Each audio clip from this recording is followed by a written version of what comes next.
l'invité du vendredi. Et pas un seul invité ce vendredi justement, mais plusieurs, puisque Sun ouvre aujourd'hui son antenne à une multitude d'invités pris au hasard en ville et du côté de la fac. Ils sont donc de Nantes ou alors seulement de passage dans la Cité des Lucs, mais dimanche presque tous iront aux urnes pour le premier tour des législatives. Thomas Doucet les a rencontrés au hasard dans le centre-ville de Nantes cette semaine. Antoine Joguet et lui allaient sonder vers la fac. Agathe et j'ai 21 ans. Je suis retraitée, Annette Joguet. Caroline, je suis en deuxième année d'école de commerce à Reims. Alors, je m'appelle Gabriel, j'ai 25 ans et je suis ingénieur. Alors, je m'appelle Quentin, j'ai 20 ans.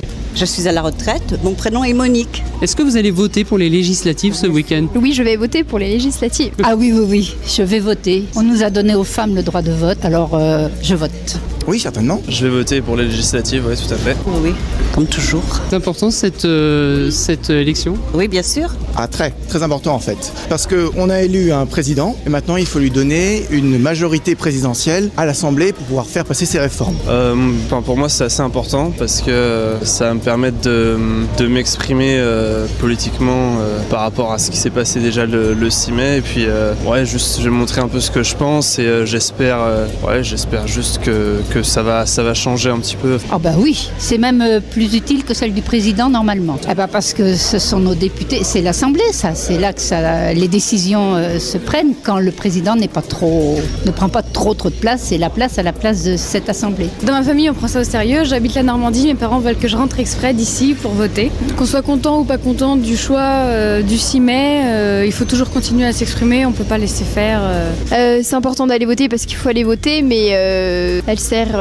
franchement, j'ai vraiment du mal à m'intéresser à la politique parce que concrètement, je trouve qu'il n'y a pas trop de changement qui se fait. Mais après, je continue de penser d'une manière très scolaire que c'est important d'aller voter parce qu'on me l'a appris et que c'est vrai qu'en soi, c'est important. Ça me parle plus de voter pour un président que de voter aux législatives pour un groupe. Au niveau local, est-ce que vous connaissez par exemple vos représentants ? Non, mais pas du tout. Ce que je vais faire, c'est que je vais vérifier. On m'a mis en boîte à lettres, enfin les bulletins, quoi, pour choisir. Alors, c'est-à-dire que moi, je ne suis pas inscrit à Nantes. Je suis encore inscrit dans le Val-de-Marne. Dans le Val-de-Marne, le représentant qui a été élu précédemment, c'était Laurent Catala, donc qui est au PS, et je crois qu'il se représente cette année. Pas encore bien, mais je vais m'y mettre comme c'est dimanche.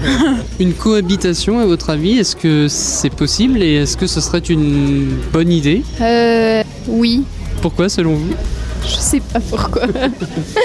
Non, franchement... Je pense qu'une cohabitation dans ce cas bloquerait un peu tout.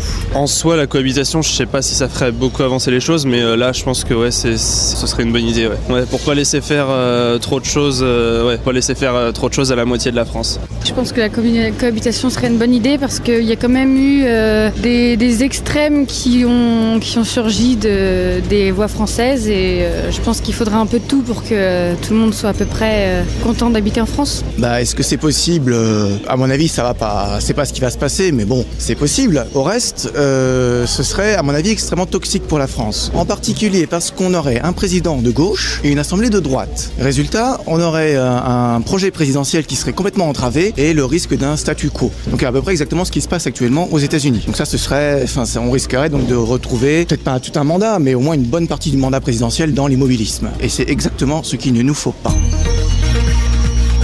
Je me suis rendu sur le campus théâtre de la faculté de Nantes où j'ai pris la température auprès des étudiants quelques jours avant le scrutin. Je m'appelle Armand, j'ai 20 ans, je suis étudiant en histoire. Emeline, je suis à l'université de Nantes, je fais un DAU. Vanessa, 26 ans, étudiante en français langue étrangère. Tiens, 20 ans, étudiant en deuxième année d'histoire. Dorothée, j'ai 54 ans et je suis étudiante. Pierre-Antoine, 21 ans, étudiant en licence 2 de géographie à Nantes. Est-ce que vous allez voter ce dimanche et pourquoi ? Oui, je vais aller voter dimanche parce que je pense que c'est important, c'est notre devoir de citoyen d'aller voter et du coup je veux donner une majorité au président.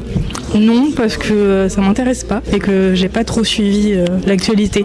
Alors je vais aller voter ce dimanche parce que je pense que c'est important de voter à n'importe quelle élection. Oui, par procuration, étant donné que je suis d'origine girondine. Du coup, j'ai donné la procuration à mon père car c'est important pour moi de pouvoir voter. Oui, parce que c'est un acte citoyen et que j'ai toujours voté. Oui, disons que déjà premièrement on hein. Il y a déjà le point de vue purement politique, le fait d'aller voter, donner sa voix, mais il y a aussi le fait que tout simplement, disons que la présidentielle, j'ai été un peu frustré de voter contre un candidat et pas pour un candidat.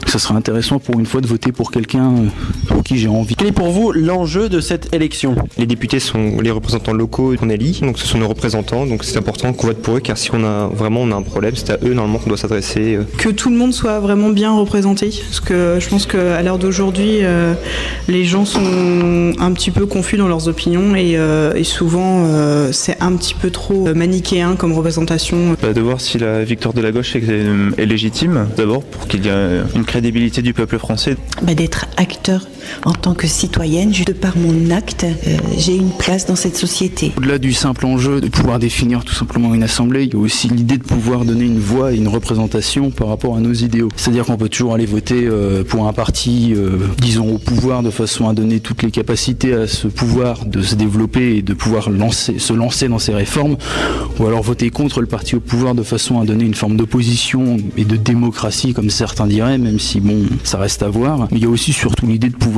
faire en sorte que ces idées soient représentées dans une assemblée. Disons Est-ce que vous êtes favorable ou non à une cohabitation? Pour que la politique de la gauche est une politique cohérente, ça serait mieux qu'il n'y ait pas de cohabitation, histoire de voir s'ils peuvent mettre en place leur modèle de gouvernement et leur volonté. Ah, tout à fait, complètement. Je trouve que même c'est la solution la plus viable à n'importe quel gouvernement. Oui, pourquoi pas. Je suis pour une pluridisciplinarité déjà dans mes études, donc pourquoi pas également dans la politique, à condition qu'elle soit démocratique. Cohabitation, c'est un bordel politique ambiant, ça. Toutes les nombreuses cohabitations qui ont eu lieu nous l'ont prouvé. Après, tout simplement, dans l'idée, une cohabitation, non. Donc non, je suis contre, parce que c'est pas...